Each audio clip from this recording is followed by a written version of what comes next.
Assalamualaikum warahmatullahi taala wabarakatuh dan salam sejahtera. Nama saya Muhammad Azikri Hakim Syamsul. Nombor pendaftaran pelajar 16DD19 F1159. Saya dari kelas DET 5E, pelajar kejuruteraan elektrik di bawah sediaan Encik Amir Faizal bin Husin. Pada AIS B11 pada kali ini, saya telah mengambil bahagian dalam kategori E, iaitu elektrik dan elektronik. Saya telah membangunkan sebuah sistem tanaman hidroponik, iaitu hydroponic smart system. Saya bahagikan beberapa kandungan dalam perbentangan saya ini yang merangkumi pengenalan, objektif dan skop, metodologi kajian, keputusan, dan akhir sekali saya akan melakukan demonstrasi terhadap pembangunan projek yang saya jalankan. Jadi baik, saya akan mulakan perbentangan saya dengan pengenalan. Jadi apakah itu tanaman hidroponik? Tanaman hidroponik merupakan sejenis kaedah tanaman moden yang menggunakan kaedah penyerapan nutrien air untuk proses tumbuhbesaran. Jadi dalam erti kata lain, jenis tanaman ini tidak menggunakan tanah sebagai media untuk proses tumbuhbesaran. Terdapat banyak kebaikan apabila kita menggunakan kaedah hidroponik berbanding dengan kaedah tanaman yang menggunakan tanah. Antaranya dapat memberikan penguasaan penuh terhadap pembajaan dan kadar nutrien untuk tanaman. Selain itu, untuk aspek pengolahan pH, nutrien baja dapat diukur dengan lebih tepat menggunakan alatan-alatan khas. Tidak dinafikan, tanaman hidroponik ini juga dapat mengurangkan kos pembajaan dan pengiriman yang ketara. Penjagaan tanaman hidroponik yang merangkumi penjagaan terhadap pembajaan nutrien dan pH sangat penting untuk proses pembesaran. Jika aspek ini tidak diambil berat, maka proses seperti tanaman layu dan terbantu akan berlaku. Objektif pembangunan projek ini meliputi dua perkara, iaitu hidroponik smart system dapat membuat pemerhatian terhadap kualiti air. Hidroponik smart system menggunakan beberapa sensor untuk mengambil bacaan kualiti tanaman, seterusnya memaparkan kepada skrin LCD. Selain itu juga, objektif projek ini dapat membuat pengawalan terhadap kualiti air. Apabila kualiti air pada tanaman berada pada tahap yang minimum, misal kata nutrien dan pH berada pada tahap yang rendah, maka kawalan akan diberikan.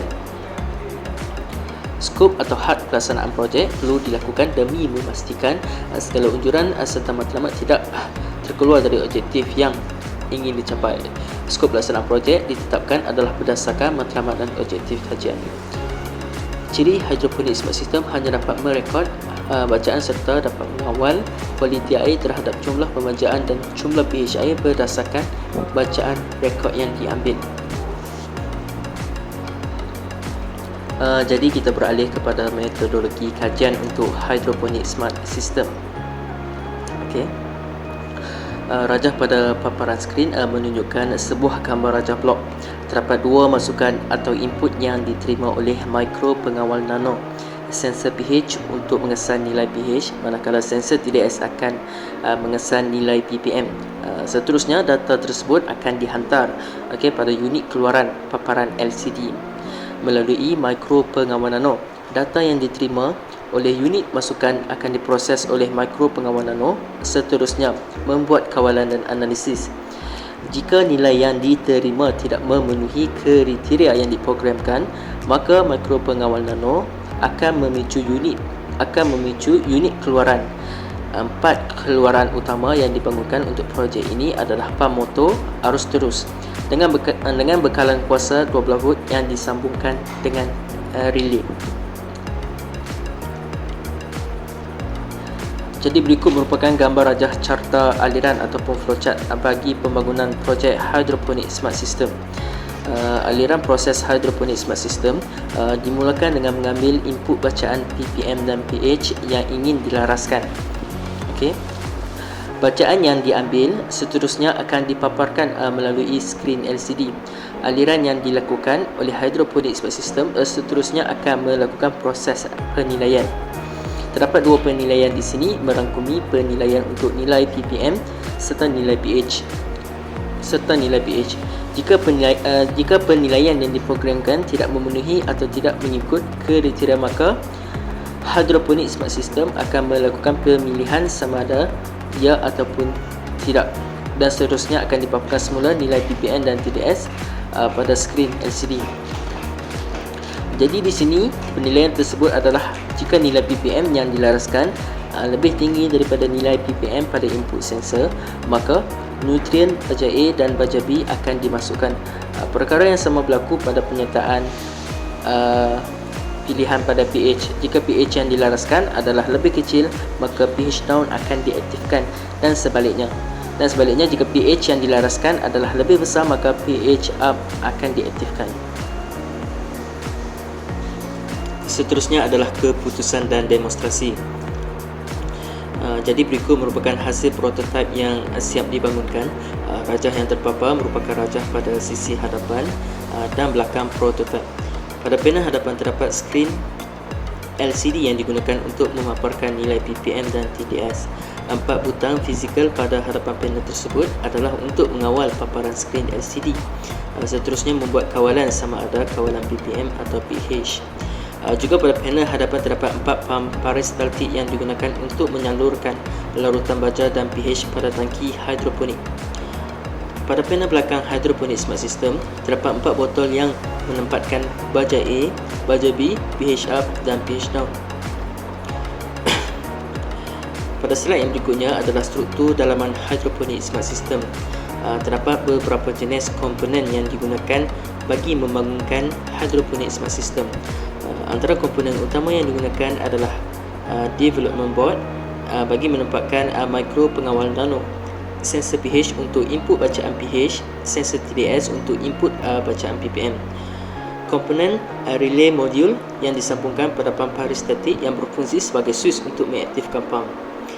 Dan akhir sekali adalah buck converter untuk menurunkan nilai voltan bagi memberi bekalan rendah kepada mikro pengawal nano. Jadi berikut merupakan jadual tanaman hidroponik dengan nilai ppm dan pH yang sesuai. Setiap tanaman mempunyai nilai ppm dan pH yang berbeza bagi memastikan kesuburan tanaman. Untuk melakukan demonstrasi, saya akan menggunakan jenis sayuran salad di mana nilai pH yang sesuai adalah dalam julat 5.5 hingga 6.5, manakala ppm adalah dalam julat 560 hingga 840.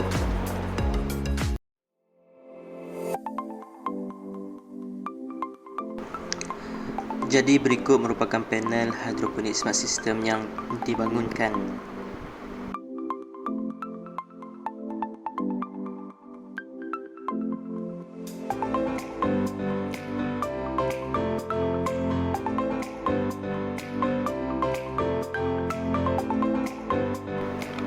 Untuk pertama kali, pengguna perlu menyambungkan adapter 12 volt pada panel untuk membekalkan kuasa. Seterusnya, menekan butang on untuk menghidupkan panel.